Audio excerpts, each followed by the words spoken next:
দাঁড়িয়ে আছি রাজধানীতে নিউ দিল্লি জাংশনের 15 নম্বর প্ল্যাটফর্মের উপর এবং অপেক্ষা করছি 12304 পূর্বা এক্সপ্রেসের জন্য।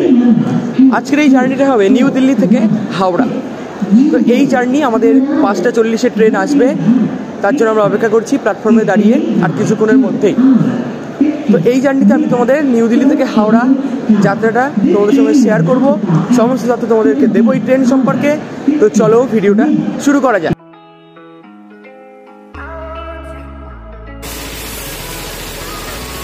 পূর্ব এক্সপ্রেসে আমাদের আমরা একটা চোর ধরা হলো।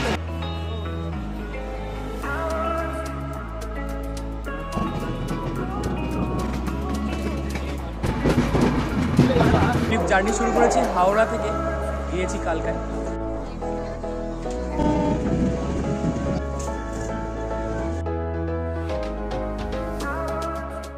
এখন বাজে ভোর 5:15 আর বাস কিন্তু যেখানে নামানো হতো তার আগে একটা জায়গায় রাস্তার ধারে এখানে নামিয়ে দিয়েছে। এখান থেকে বলছে দিল্লি স্টেশন নাকি কাছে হবে, যেহেতু আমরা বলছি দিল্লি স্টেশনে আমাদের যাত্রাপথ। তো যাই হোক, এখান থেকে দেখি এবার কীভাবে যাই। এই যে একটা অটো রিজার্ভ করে আমরা এখন দিল্লিতে যাচ্ছি, পার হেড পড়েছে 200 টাকা করে, কিন্তু আবার এত স্ক্যাম এখানকার এই অটোওয়ালাদের মধ্যে। যাই হোক, এখন প্রচণ্ড ঠান্ডা লাগছে, অটোতে করে যাচ্ছি দিল্লি স্টেশন, এই স্টেশনের কাছাকাছি আর কি। আর এখন আমরা যাচ্ছি পাহাড়গঞ্জে, অনেকটা ঘুরে যেতে হচ্ছে যেহেতু অটো নিয়ে যাচ্ছে। কীভাবে নিয়ে যাচ্ছে আমরা জানি না, ম্যাপ দেখে দেখে যাচ্ছি। দিল্লিতে আমি প্রথমবার আসলাম, কিচ্ছু চিনি না সেরকম কিছুই এখানে। তো যাই হোক, এখানে শেষ করছি ভিডিওটা।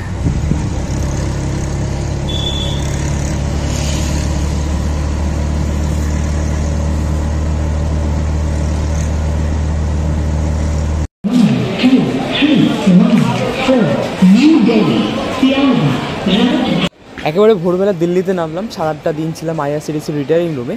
এখন ট্রেন ধরার পালা। আমাদের ট্রেন যেহেতু 15 নম্বরে, এই 15 নম্বর স্টেশনটা কিন্তু আজমের গেটের সাইডে, ঠিক আছে। আর 1 নম্বর ওটাকে বলে পাহাড়গঞ্জের সাইড। আমাদের রিটায়ারিং রুম কিন্তু ছিল পাহাড়গঞ্জের ওই সাইডে 1 নম্বরে। তো ওখান থেকে আমাদের পুরো ফ্লাইওভার থেকে অনেকটা এগিয়ে 15 নম্বরে আসতে হয়েছে। 15 নম্বরে সাধারণত পূর্ব এক্সপ্রেসটা দেয়। আর দিল্লিতে কিন্তু বেশ ভালো ঠান্ডা, ঠিক আছে। সকাল থেকে একদম কুয়াশা, স্টেশনের দিকে তাকালেই দেখতে পাচ্ছ রোদের তো কোনো দেখাইনি, খুব ঠান্ডা লাগছে এখানে। আর এই দিল্লিতে নামার পর থেকে আমার গলাটা অ্যাকচুয়ালি বসে গেছে। এটা যত সম্ভব 15 নম্বর প্ল্যাটফর্ম। আর পেয়ে গেছি জনতা আহার, IRCTCর ক্যান্টিন বলা যেতে পারে। এবং আমরা রাতের খাবারটা এখান থেকে নিতে এসেছি। তো তাড়াতাড়ির মধ্যে কিনবো। এখানে দেখলাম যে 50 টাকায় পাওয়া যাচ্ছে, সব থেকে সস্তা এটাই আমার কাছে পড়লো, যে রাজমা চাওয়াল আর একটা ছোলে টাইপের কিছু। এছাড়াও এখানে আরও অনেক রকমের খাবার পাওয়া যায়, বেশি কিছু এক্সপ্লোর করার এখন আর সময় পাচ্ছি না। কোনো মতে ট্রেন ওদিকে ঢুকিয়ে দিয়েছে, কোনো মতে আমি পেটা করে যেটা কাছাকাছি পেলাম নিয়েই আমি এখান থেকে সোজা চলে, এখানে আমার এই প্ল্যাটফর্মে দিলে তো তাও হতো, আমাকে সিঁড়ি দিয়ে টপকে ওপারে আমাদের প্ল্যাটফর্মে 15 নম্বর প্ল্যাটফর্মে যেতে হবে আর কি।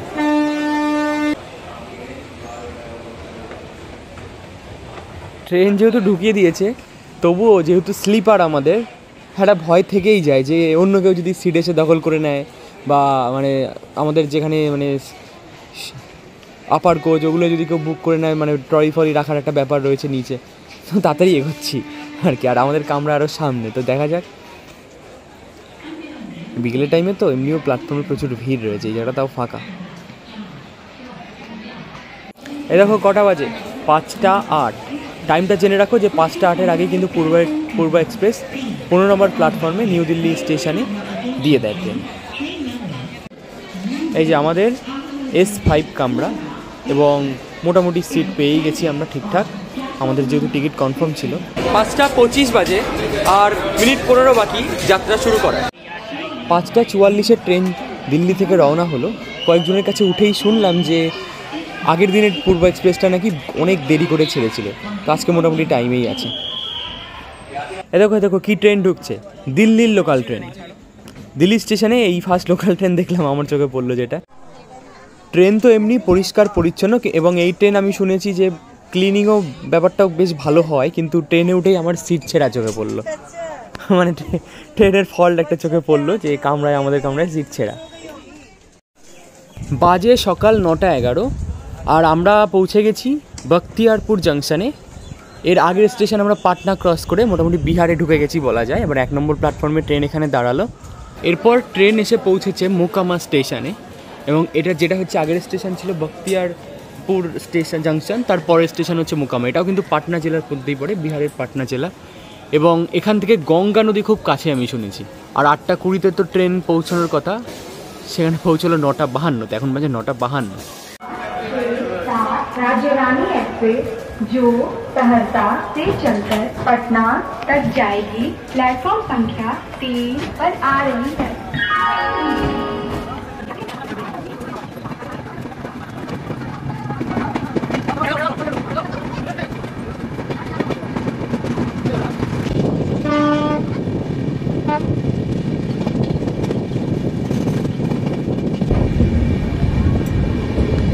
মোকামা থেকে জাস্ট ছাড়লো একটু আগেই।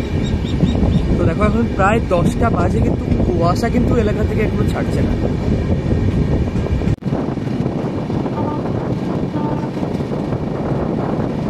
মোকামা স্টেশন ক্রস করার পর তারপর কিউল জাংশন পড়ে, আর তার মাঝে কিন্তু একটা ছোট্ট নদী দেখা যায়, যে নদীটা এখন ক্রস করছি, এর নাম হচ্ছে কিউল রিভার, কিউল নদী আর কি।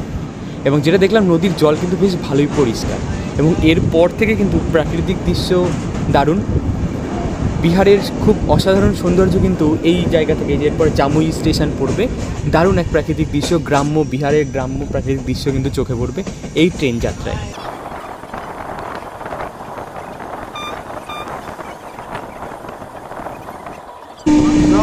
बता देंगे कहाँ पर जहाँ बताना है। RCD वाला कहाँ से हो आप? दिल्ली से। दिल्ली से लास्ट तक जाओगे? हावड़ा? हाँ हावड़ा तक। पिछले वाला ट्रेन, मतलब कल का जो ट्रेन था पूर्वा, वो थोड़ा लेट था ना? कितनी लेट?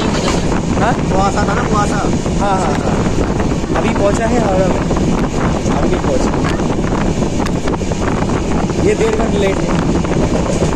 बोलो ये गाड़ी खुल गया, अपना पड़ेगा, ये कल खुलेगा, ये इसका तेल रहेगा। हाँ, इस ट्रेन का एक खास वजह है, पानी नहीं है किसी में। कंप्लेंट करो। कॉम्प्लेन टीटी को बोला था, कुछ नहीं किया।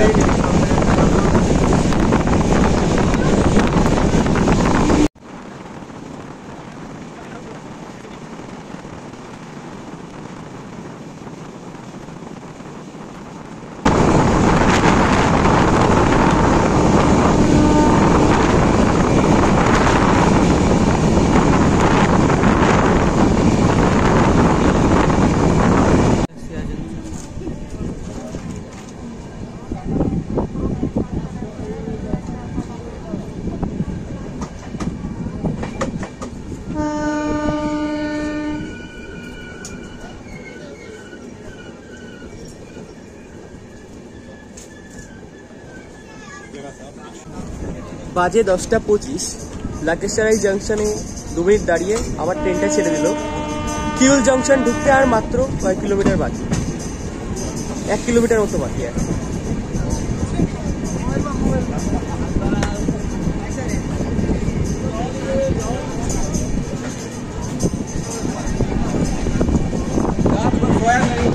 নটা 10-এ কিউল জাংশনে ট্রেন পৌঁছানোর কথা, সেখানে এখন বাজে 10:28। ট্রেন অনেকটাই লেট, কিছুটা লেট বলা যায়। আর এই কিউল হচ্ছে সেই জায়গা যেখানে কিন্তু জৈন ধর্মের তীর্থঙ্কর মহাবীর এখানে জ্ঞান লাভ করেন।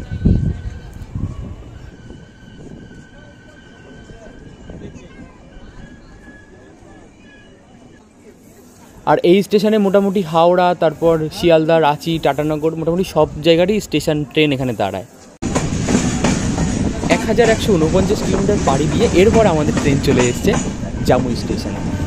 আর এই জামুই শহরটা কিন্তু জৈন ধর্ম অবলম্বীদের জন্য কিন্তু বেশ তাৎপর্যপূর্ণ, কারণ এই শহরেই রয়েছে জৈন তীর্থঙ্কর মহাবীর, যাকে জৈন ধর্মের প্রবর্তক বলা হয়, তার জন্মস্থান গ্রাম নাম ছিল ক্ষত্রিয় কুণ্ড গ্রাম। এবং এছাড়াও আরও অনেক জৈন মন্দির, ধর্মশালা কিন্তু এই শহরে রয়েছে, যার জন্য কিন্তু বহু পর্যটক, জৈন ধর্মাবলম্বী পর্যটক কিন্তু এই স্টেশনের এখানে আসে আর কি।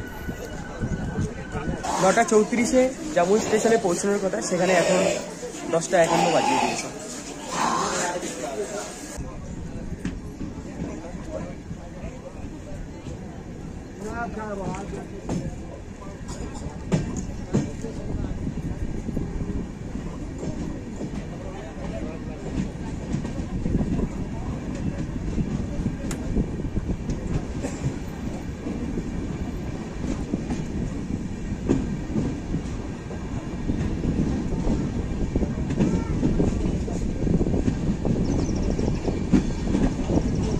11:13 বাজে আর ঝাঝা স্টেশনে পৌঁছলো।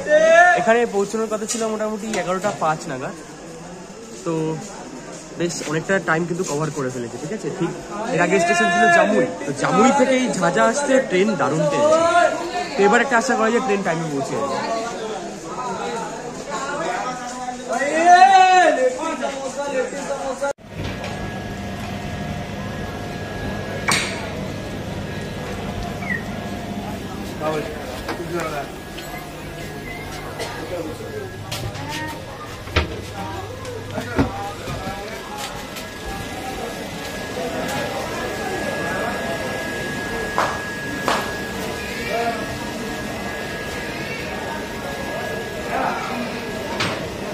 পিছনে একটা জটকা যে হচ্ছে দেখতে পাচ্ছ, এখন অ্যাকচুয়ালি কিছুক্ষণ আগে আমাদের এই পূর্ব এক্সপ্রেসে আমাদেরকে আমরা একটা চোর ধরা বলেছি। তো তারপরে একজন ফোন করে জিআরপিকে ফোন করলো। অ্যাকচুয়ালি চোরটা ধরা পড়েছিল যে চিত্তরঞ্জনের আগের স্টেশন। তো তারপরে পুলিশকে একজন ফোন করলো, জিআরপিকে কল করার পর তারা ধরে রাখতে বললো চোরটা। এবার এই আসানসোলে যেহেতু চিত্তরঞ্জনে কোনো লেডি পুলিশ ছিল না, তো আসানসোলে এসে ট্রেন থেকে নামিয়ে নেয়। অ্যাকচুয়ালি ফোনটা করে ঠিক করা হয়েছে, কেননা তার আগে মানুষজন যে আইন নিজের হাতে নিয়ে নিচ্ছিল, মারধর করছিল। তারপর ছোট্ট হচ্ছে মহিলা চোর, তার তো একটা সেফটির ব্যাপার আছে, তাই না? যাই হোক, পুলিশকে ধরিয়ে দিয়েছিল। পূর্ব এক্সপ্রেসে এটা প্রায়ই হয়, ট্রেনটার খুব বাজে অবস্থা। এই আসানসোলে এসে কিন্তু পুরো ট্রেনটা মানে ক্লিন হচ্ছে আর কি, তার জন্য অনেকক্ষণ ট্রেন এখানে দাঁড়িয়েও রয়েছে। সমস্ত টয়লেট থেকে শুরু করে পুরো ট্রেনটা এখানে ক্লিন করা হচ্ছে। যাই হোক, এমনি তো জল নেই, তারপর যদি ট্রেন নোংরা থাকতো কী অবস্থা হতো। যাই হোক, ভালো ব্যাপারটা। আসানসোলে কিন্তু ট্রেন এখন দাঁড়িয়ে রয়েছে।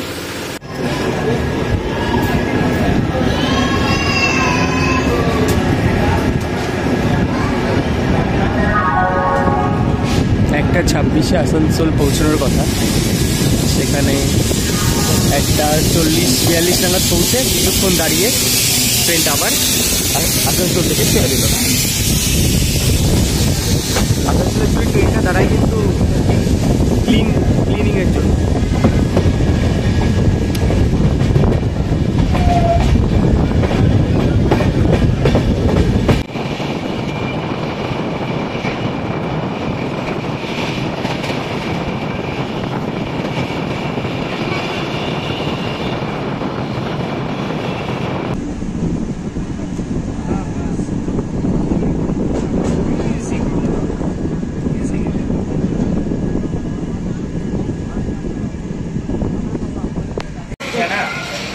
দুটো 4-এ আমাদের দুর্গাপুর পৌঁছানোর কথা, সেখানে 2:22 লাগালো দুর্গাপুর পৌঁছতে। মোটামুটি ট্রেন যে খুব দেরি তা কিন্তু নয়, আশা করি টাইমে পৌঁছাবে হাওড়া।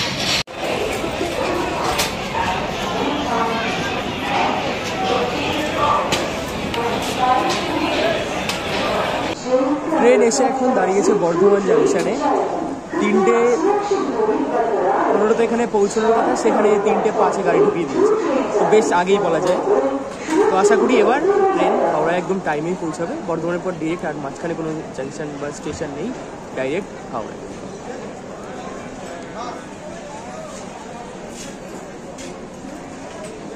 এটা স্টেশনের উপর পাওয়া যাচ্ছে। বর্ধমানের কোন ফেমাস মিষ্টি দেখি কমেন্টে কে বলতে পারে।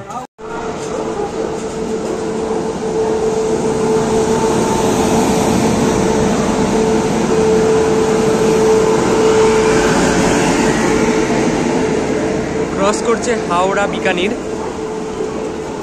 সুপারফাস্ট। অ্যাকচুয়ালি বিকানির থেকে হাওড়ার দিকে যাচ্ছে আর কি।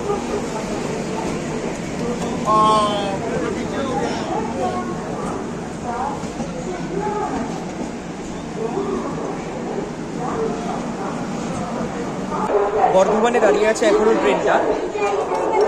এই ট্রিপটায় আমার কিন্তু বেশ পরপর অনেকগুলো জার্নি হলো। যারা এর আগের ভিডিওগুলো দেখেছো তারা তো বুঝতেই পেরেছো। আর এই ট্রিপের এটা যত সময় আমার শেষ ভিডিও। এবার আমি যদি ছোট করে, যারা আগের ভিডিওগুলো দেখোনি, জাস্ট এটা ফার্স্ট দেখতে এসছো, তাদেরকে আমি ছোটো করে যদি বলে রাখি আমার এই ট্রিপটা। ফার্স্টে আমি ট্রিপ জার্নি শুরু করেছি হাওড়া থেকে, গিয়েছি কালকায়। কালকা থেকে টয় ট্রেনে করে গিয়েছি সিমলায় ছিলাম 1 নাইট। পরের দিন রাত্রেবেলা ওভারনাইট বাস জার্নি করে গিয়েছি মানালিতে 2 নাইট ছিলাম। তারপর মানালি থেকে দিল্লিতে এসেছি ওভারনাইট বাস জার্নি করে। দিল্লিতে ছিলাম 8-9 ঘন্টা। তারপর দিল্লি থেকে বিকেলেই পূর্বা এক্সপ্রেস করে আবার সোজা হাওড়া যাচ্ছি, কলকাতা ফিরছি।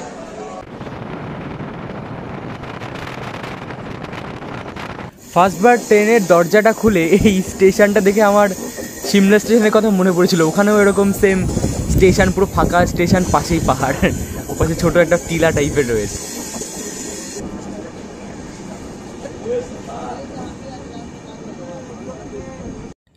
চলে এসেছি হাওড়াতে। 4:45 হাওড়া স্টেশনে পৌঁছানোর কথা, সেখানে 5:10 বাজে। 5:30 আগে যে ট্রেন পৌঁছেছে এটাই অনেক। যাই হোক, আমার এই ট্রেনের জার্নি কিন্তু বেশ ভালো ছিল। তোমাদের কেমন লাগলো অবশ্যই কমেন্টে জানিও। এই ভিডিওটা এখানেই শেষ করছি। দেখা হচ্ছে পরের ভিডিওতে অন্য কোনো জায়গায় অন্য কোনো নতুন তথ্য নিয়ে। ততক্ষণে সুস্থ থেকো, ভালো থেকো।